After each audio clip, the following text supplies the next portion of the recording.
사울은 그가 죽임당함을 마땅히 여기더라. 그날에 예루살렘에 있는 교회에 큰 박해가 있어 사도 외에는 다 유다와 사마리아 모든 땅으로 흩어지니라. 경건한 사람들이 스데반을 장사하고 위하여 크게 울더라. 사울이 교회를 전멸세 각 집에 들어가 남녀를 끌어다가 옥에 넘기니라. 그 흩어진 사람들이 두루 다니며 복음의 말씀을 전할세 빌립이 사마리아 성에 내려가 그리스도를 백성에게 전파하니 무리가 빌립의 말도 듣고 행하는 표적도 보고 한 마음으로 그가 하는 말을 따르더라. 많은 사람에게 붙었던 더러운 귀신들이 크게 소리를 지르며 나가고 또 많은 중풍병자와 못 걷는 사람이 나으니 그 성에 큰 기쁨이 있더라. 그 성에 시몬이라 하는 사람이 전부터 있어 마술을 행하여 사마리아 백성을 놀라게 하며 자칭 큰 자라 하니 낮은 사람으로부터 높은 사람까지 다 따르며 이르되 이 사람은 크다 일컫는 하나님의 능력이라 하더라. 오랫동안 그 마술에 놀랐으므로 그들이 따르더니 빌립이 하나님 나라와 및 예수 그리스도의 이름에 관하여 전도함을 그들이 믿고 남녀가 다 세례를 받으니 시몬도 믿고 세례를 받은 후에 전심으로 빌립을 따라다니며 그 나타나는 표적과 그 능력을 보고 놀라이라. 예루살렘에 있는 사도들이 사마리아도 하나님의 말씀을 받았다 함을 듣고 베드로와 요한을 보내매 그들이 내려가서 그들을 위하여 성령 받기를 기도하니 이는 아직 한 사람에게도 성령 내리신 일이 없고 오직 주 예수의 이름으로 세례만 받을 뿐이더라. 이에 두 사도가 그들에게 안수하며 성령을 받는지라. 시몬이 사도들의 안수로 성령 받는 것을 보고 돈을 들여 이르되 이 권능을 내게도 주어 누구든지 내가 안수하는 사람은 성령 받게 하여 주소서 하니 베드로가 이르되 내가 하나님의 선물을 돈 주고 살 줄로 생각하였으니 내 은과 내가 함께 망할지어다. 하나님 앞에서 내 마음이 바르지 못하니 이 도에는 내가 관계도 없고 분깃될 것도 없느니라. 그러므로 너의 이 악함을 회개하고 주께 기도하라. 혹 마음에 품은 것을 사하여 주시리라. 내가 보니 너는 악독이 가득하며 불의에 매인 바 되었도다. 시몬이 대답하여 이르되 나를 위하여 주께 기도하여 말한 것이 하나도 내게 임하지 않게 하소서 하니라. 두 사도가 주의 말씀을 증언하여 말한 후 예루살렘으로 돌아갈새 사마리아인의 여러 마을에서 복음을 전하니라. 아멘. 하나님의 역사는 사람의 생각과는 전혀 다르게 역사하는 것을 우리는 종종 보고 깨닫게 됩니다. 스데반의 죽음이 예루살렘의 핍박으로 이어지게 되었습니다. 한마디로 스데반의 충만한 모습을 보고 사마리아 바리새인과 다른 여러 대사장들이 이제는 기회가 되었다 싶어 예루살렘 안에 허다한 무리로 되어 있는 그리스도인 곧 하나님을 믿는 믿음의 자녀들을 핍박하기 시작합니다. 한 계기가 되어 악이 더 충만한 일들이 일어나게 되었다는 것이지요. 그래서 여기 간단하게 표현되어 있습니다만 그날에 예루살렘에 있는 교회에 큰 박해가 있어. 바로 스데반의 계기로 인하여 이 박해는 예루살렘 성 안에 아주 가득하게 되었다라는 표현을 쓰고 있습니다. 그런데 이 박해가 있는데 사도 외에는 모든 사람이라는 표현을 썼는데 사도 외에는 믿음의 모든 신자들이 이 핍박을 피하게 되었습니다. 어디로 갔을까라고 보니까 유대와 사마리아로 모든 땅으로 흩어지니라. 하나님의 역사가 세상의 핍박으로 다시 예루살렘에서 유대에서 사마리아에서 땅끝으로 사도행전 1장 8절에 있는 예수 그리스도께서 이미 사도들에게 예루살렘을 떠나지 말고 내게 약속한 하나님이 약속한 보혜사를 기다리라. 몇 날이 못 되어 받으리라. 너희가 성령을 받으면 권능, 성령이 임하면 권능을 받고 예루살렘과 유대와 사마리아 땅 끝까지 이르러 내 증인이 되리라 한 이 예수님의 예언의 말씀이 지금 사실은 진행이 되고 있는데, 이 진행은 놀랍게도 하나님께서 이 땅에서 악을 들어서 사용하고 계시다는 것을 우리는 목도하게 됩니다. 바로 스데반이 죽고 그것으로 말미암아 굉장히 많은 믿음의 사람들이 핍박을 당할 때 이 핍박으로 인하여 예루살렘 교회가 흩어지게 되었고, 이것이 곧 사마리아까지 복음을 전하는 계기가 되었다. 이것 또한 하나님이 하신 거구나. 스데반이 죽은 것도, 예루살렘 교회 핍박이 온 것도 결국은 하나님의 의도하신 그 하나님의 뜻 안에 있구나. 비록 악의로 말미암아 이 모든 일이 일어나지만 결과적으로는 하나님께서 이 악을 사용하시는구나. 악을 우리에게 촉발시켜서 악하게 만드시지는 않지만 하나님께서는 세상에 있는 모든 악까지도 당신의 손으로 인도하사 그 뜻을 이루게 하시는구나 라는 것을 목도하게 됩니다. 이걸 생각하면 우리에게 적용해 볼 필요가 있습니다. 우리의 수많은 악한 어려운 고난 역경들, 세상에 또는 우리의 악함으로 말미암아 발생하지만 이것은 하나님의 뜻을 이루는데 사용되어지는구나 라는 걸 보게 됩니다. 우리가 과거에 우리 교회의 아픔들, 사람의 허물과 죄로, 우리의 악함으로 발생되지만, 그러나 하나님이 우리 교회를 사용하시기 위한 뭔가 뜻이 있구나를 보게 됩니다. 그게 뭘까? 이런 생각을 하고 혹시 고민하며 기도해 보신 적이 있습니까? 저는 지금 딱 한 가지만 말씀드릴 수가 있습니다. 늘 보면 마찬가지입니다만 하나님이 당신의 뜻을 사용하시기 위하여, 이루시기 위하여 하나님이 필요한 사람들을 세우시는데, 이 필요한 사람들은 항상 능이 있는 사람, 권능 있는 사람, 지혜가 있는 사람, 힘 있는 사람, 강한 사람이 아니라 항상 보면은 약한 사람입니다. 근데 그것을 한마디로 산상수훈에서 예수님께서 마음이 가난한 자는 복이 있나니라는 표현을 쓰고 있습니다. 마음이 가난한 사람은 복이 있는데 하나님의 나라 곧 천국이 저희 것임이라 라고 말하며, 하나님의 뜻이 이루어져 그 나라를 이루는 데 사용되어지는 마음, 가난한 마음을 가지고 있는 사람, 그렇다면 이 사람은 세상을 보지 않고 하나님을 볼 수 있는 그런 마음이란 뜻인데, 가난한 마음이라는 말을 쓰고 있습니다. 어떻게 해서 가난한 마음이 생길까요? 내가 풍성하고 잘되고 강하면 절대 안 생깁니다. 잘 안 됐을 때, 못 됐을 때, 이처럼 예루살렘에 핍박이 있었을 때, 하나님의 은혜가 없다고 생각이 되어질 때 하나님을 향하여 가난한 마음이기에 도와주셔서라고 하는 믿음이 생겨 하나님을 집중하게 할 수 있도록 인도하는 놀라운 은혜가 이 가난함에 있습니다. 그래서 이와 같이 하나님의 뜻을 이루는데 우리 교회에 여기 계신 정말 사랑하는 우리 성도님들의 마음이 그 오랜 역경과 고난 속에 가난한 마음을 갖고 있다는 것을 제가 발견했습니다. 너무 감사했습니다.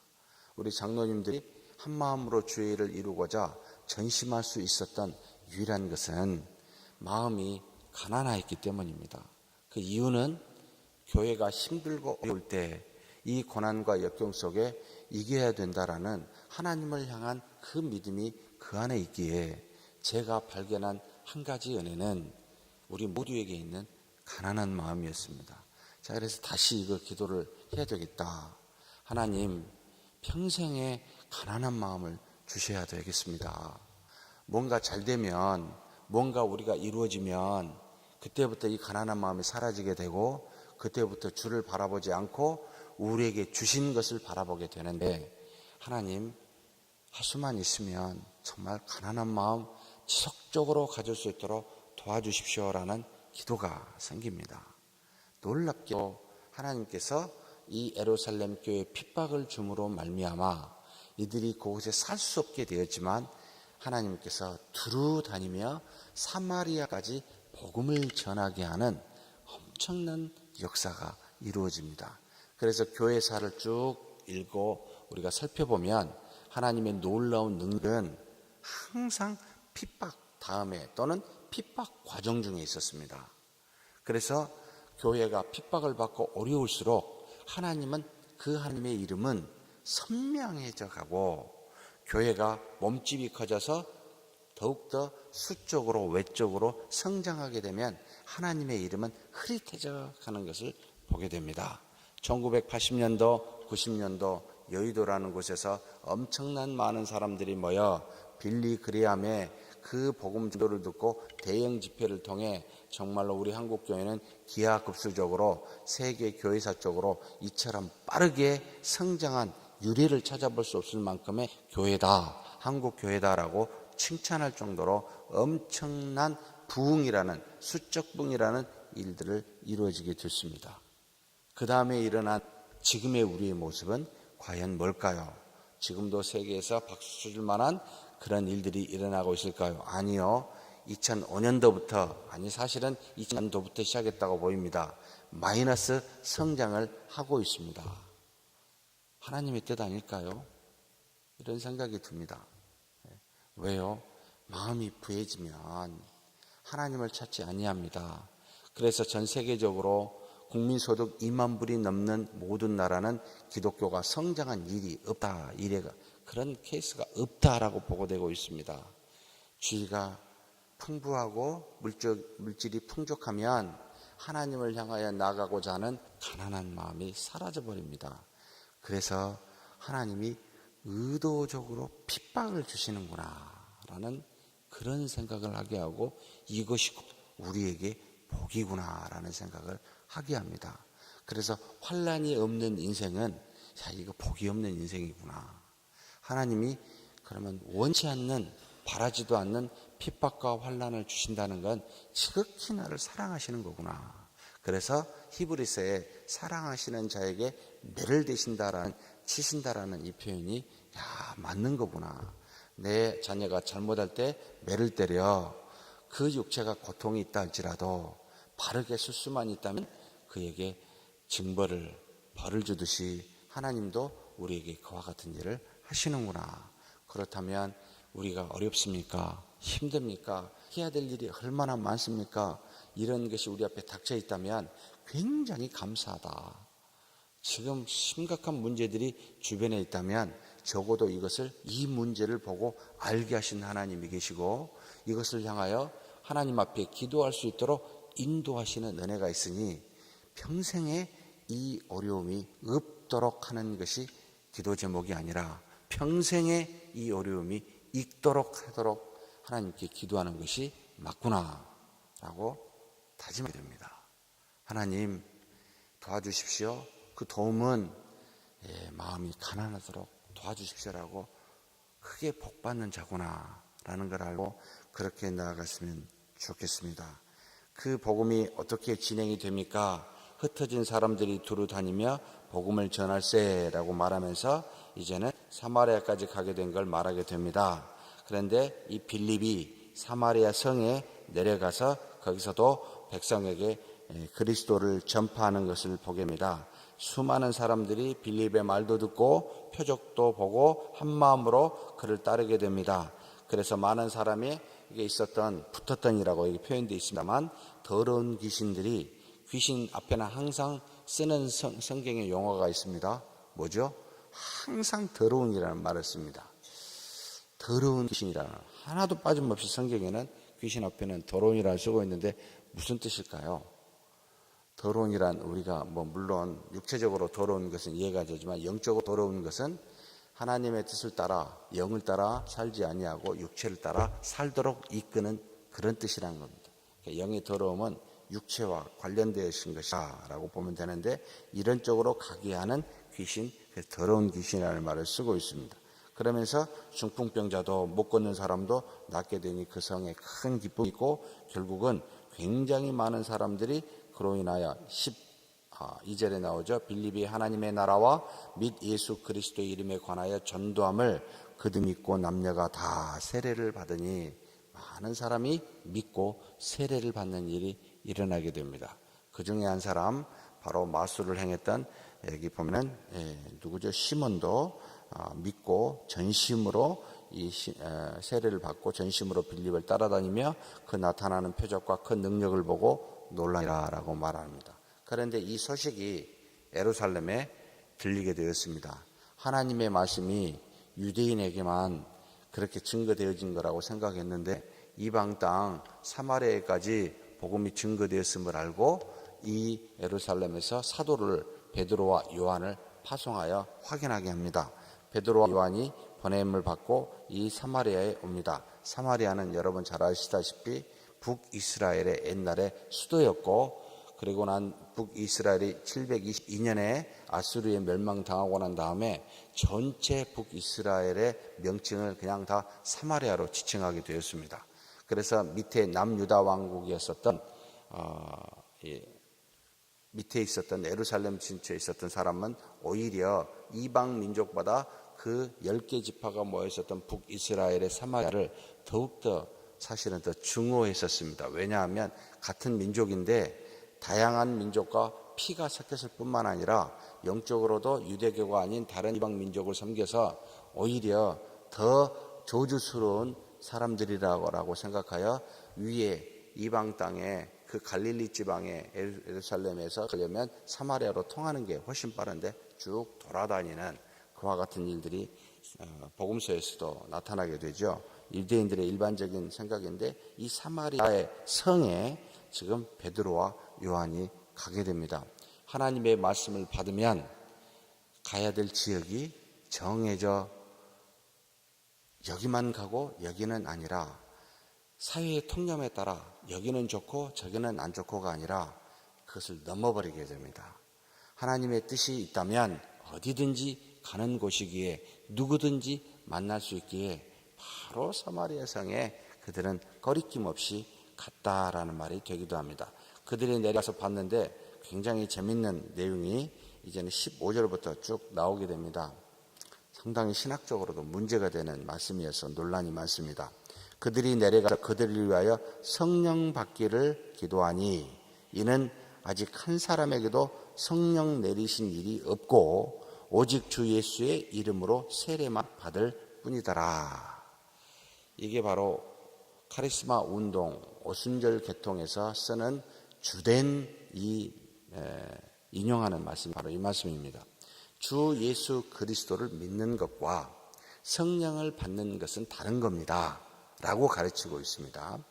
그래서 주 예수 그리스도를 믿는 것은 성령이 꼭 왔다고 말할 수 없으니 주 예수 그리스도를 믿는 여러분이시여 방언을 못하면 아직 성령을 받는 것이 아니니 반드시 성령을 받도록 곧 방언이 나타나도 기도하셔야 됩니다 라고 가르치고 있습니다. 그러면 이제 이렇게 물어야 되죠. 주 예수 그리스도를 믿는 것은 성령의 역사로 믿는 것인가요? 자신의 힘으로 믿는 것인가요?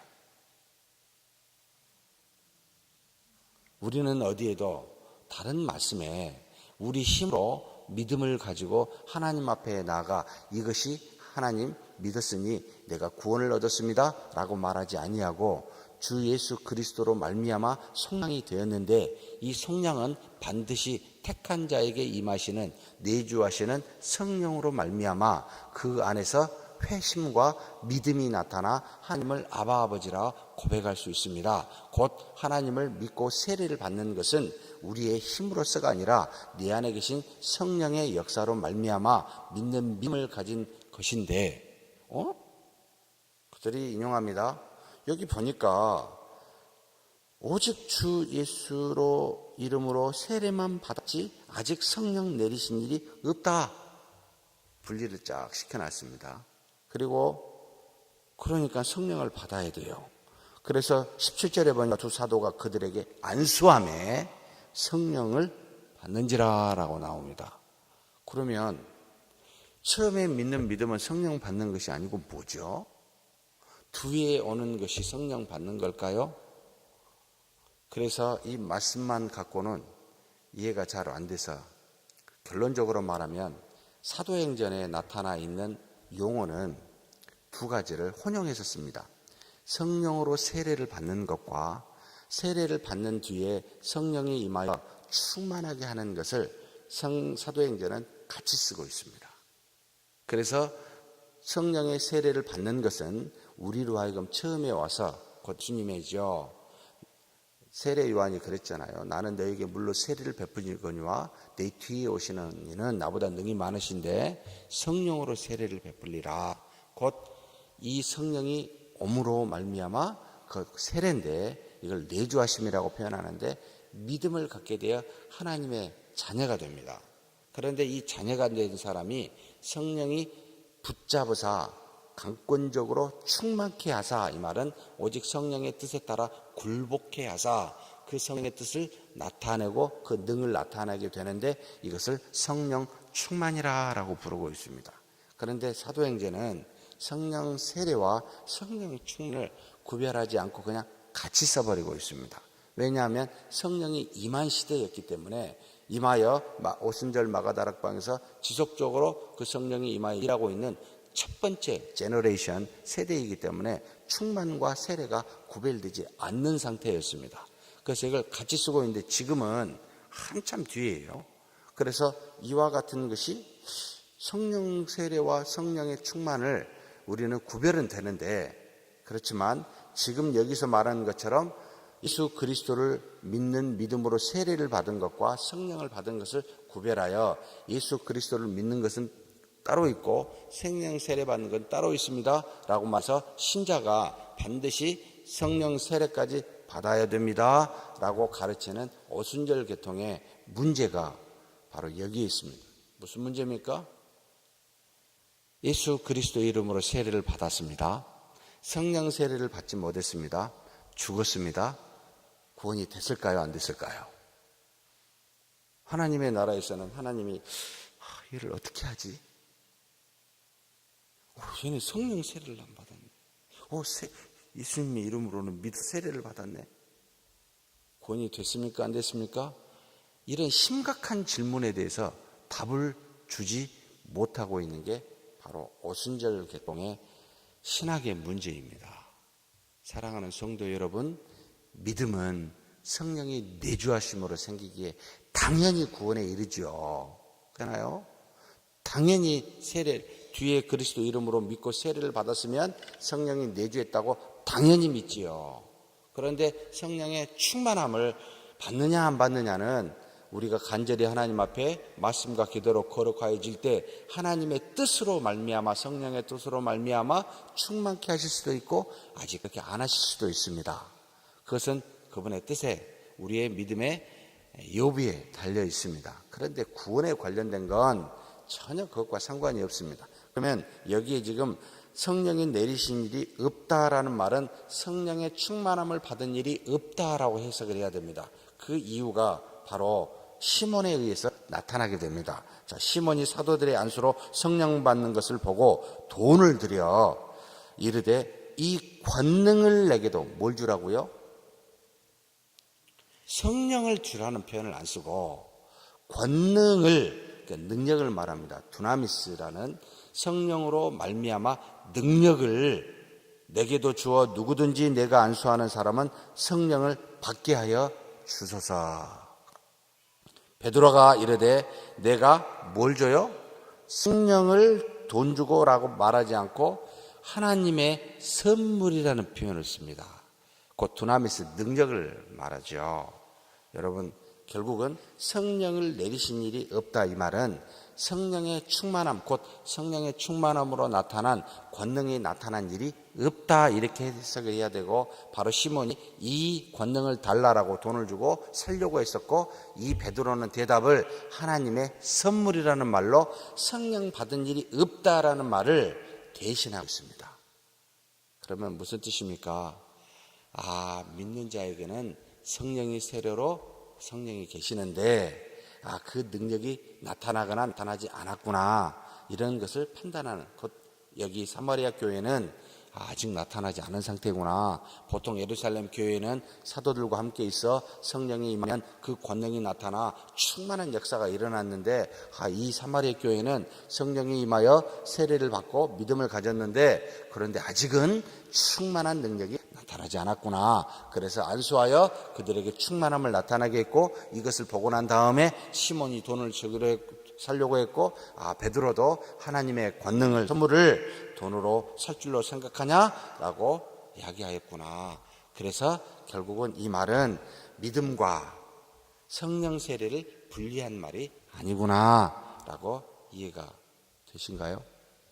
그래서 순절의 계통에 성경의 안에 충만과 세례를 같이 쓰고 있는 것을 깨닫지 못하게 돼서 신학적으로 굉장히 비판을 받아서 지금은 절대 이 말을 그렇게 안 씁니다. 이제 본인들이 그렇게 쓰는 것을 아마 한 10년 전부터 사라졌습니다. 왜냐하면 공격을 당하니까요. 이 봐라, 사랑하는 성도는 우리가 성령의 세례를 다 받았습니다. 믿으십니까? 믿음이 있다라는 것은 세례를 받았다는 뜻입니다. 그런데 안에 계신 성령, 그래서 내주한다라는 것을 N이라는 말을 써 우리 안에 계시다라고 전치사로 표현되어 있고, 충만함을 받았다는 온이라는 말을 씁니다. 여기서 말하는 프로스라는데 위에 계시다. 나를 붙들어서 내 생각보다는 성령의 생각으로 채우고 그 능력을 드러내시는구나. 이게 성령 충만함이라는 뜻입니다. 이럴 때는 하나님께서 우리의 의지와 상관없이 능력을 베푸실 수 있습니다. 굉장히 다양합니다. 그 능력이 고린도 전서에 고린도 교회 여러 가지로 나타납니다. 임하여 당신이 뜻을 드러내신 상태, 이게 성령 충만이다라고 보고 있습니다. 그러니 우리는 하나님 앞에 성령 세례를 구할 것이 아니라 성령이 내게 임하여 계신데 그 계신 성령이 나를 붙드사 온전히 그 뜻을 나타내게 해주십시오. 나타날 수도 있고 안 나타날 수 있습니다. 언제든지. 그러니 감사합니다. 지금은 하나님의 말씀이 우리 교회, 우리 한국교회에 편만합니다. 어디 가든지 말씀이 있습니다. 그러니 굳이 그 능력으로 인하여 하나님의 살아계심이 무엇이고 하나님의 뜻이 무엇인지를 굳이 성경에 없는 곳에서 그렇게 능력으로 나타나시지만 우리에게는 그럴 필요가 없기 때문에 그렇게 안 나타나시는 겁니다. 그분이 계시지 않아서가 아니고, 그분이 우리를 살아가지 않아서도 아니고, 우리가 그것을 구하지 않아서도 아니고, 하나님은 당신의 지혜로 그렇게 역사하시더라. 이 사마리아는 처음 이방인에게 복음을 전하여 하나님의 말씀이 없는 곳이기에 주 예수 그리스도의 복음을 들었지만 아직 그로 말미암아 엄청난 역사가 이런 것을 경험하지 못하였기 때문에 바로 충만함이 필요했고 그와 같은 능력들이 나타났더라. 사도들을 통하여, 사도의 안수를 통하여. 아침부터 너무 딱딱한 이야기를 해서 죄송합니다만 굉장히 중요한 신앙의 표준입니다. 성령 충만 받기를 주의 이름으로 축복하고 그런 저와 여러분이 되기를 축원합니다. 하나님 아버지 감사합니다.